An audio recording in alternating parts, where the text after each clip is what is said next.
नमस्कार, मी केतकी जोशी आणि पहिली बातमी आहे पुण्यातून. कारण मुंबईत काहीशी परिस्थिती आटोक्यात असली तरी पुण्यात मात्र कोरोनाची परिस्थिती आटोक्यात येताना दिसत नाही आहे. पुण्यात दिवसभरामध्ये 1,000च्या वर रुग्ण सापडलेले आहेत. 1,479 नव्या रुग्णांची नोंद झालेली आहे. दिवसभरात 817 जणांना डिस्चार्ज दिला आहे, पण रुग्णांची जी संख्या आहे नोंद होणार आहे ती यापेक्षा जास्त आहे. काल दिवसभरामध्ये 36 जणांचा मृत्यू झाला आहे. पुण्यात एकूण आता सध्याची पॉझिटिव्ह रुग्णसंख्या आहे 45,544, तर 1,479 नव्या रुग्णांची नोंद झालेली आहे.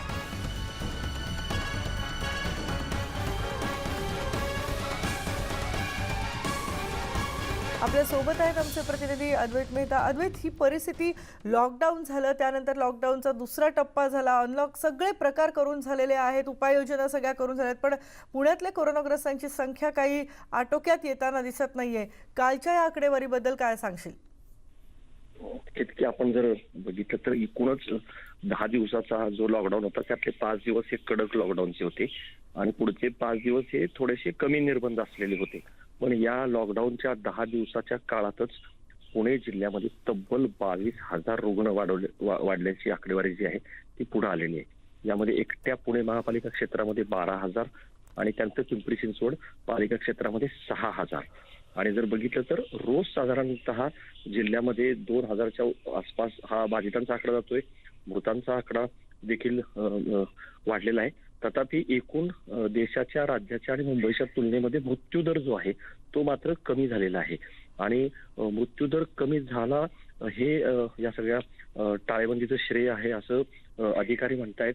त्यांचा असा दावा आहे की चाचण्यांची संख्या जी आहे ती खूप वाढली आणि त्याच्यामुळं बाधितांचे आकडे जे आहेत ते वाढलेले आहेत. तथापि मृत्यूदर हा आम्ही 1% कमी आणू असं त्यांचं म्हणणं आहे. परंतु केवळ पुणे शहर किंवा पिंपरी चिंचवड नाही तर ग्रामीण भागामध्ये देखील कोरोनाचे रुग्ण जे आहेत ते आढळलेले आहेत.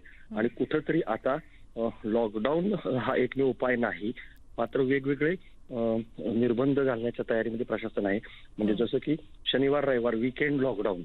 व्यापाऱ्यांनी तर पुणे शहरामध्ये असं सांगितलंय की सोमवार ते शुक्रवार आम्हाला तुम्ही पूर्ण मुभा द्या, आम्हाला P1 P2 प्रमाणे दुकानं उघडण्याची जी अट आहे ती रद्द करा, सरसकट सगळी दुकानं उघडी ठेवा, मात्र तुम्ही शनिवार रविवारी दुकानं बंद ठेवू शकता. आता आज अजित पवार हे पुणे दौऱ्यावरती आहेत. आज व्यापाऱ्यांचं मंडळ त्यांना परत एकदा भेटणार आहे. कदाचित पुढच्या काळामध्ये वेगळ्या प्रकारचा लॉकडाऊन म्हणजे कंटेनमेंट झोन मध्ये निर्बंध राहणारच, परंतु अशा प्रकारे शनिवार रविवारी बंद ठेवता येतील का भाजी मंडई असेल किंवा दुकानं असतील, जेणेकरून लोकांची गर्दी जी आहे ती कमी होईल. याबाबत आज चर्चा होईल आणि कदाचित निर्णय देखील घेतला जाईल. अगदी अद्वैत, धन्यवाद या सगळ्या माहितीबद्दल. अजित पवार पालकमंत्री पुण्याचे आज दौऱ्यावर आहेत पुण्याच्या, त्यामुळे व्यापारी महासंघाचे सदस्य सुद्धा त्यांना भेटणार आहेत. काही वेगळ्या उपाययोजना, काही ठोस उपाययोजना करता येतील का जेणेकरून पुण्यातली ही रुग्णसंख्या आटोक्यात येऊ शकेल, यावर नक्की विचार विनिमय होऊ शकतो. यानंतर एक आणखी महत्त्वाची बातमी आहे. कोरोनाची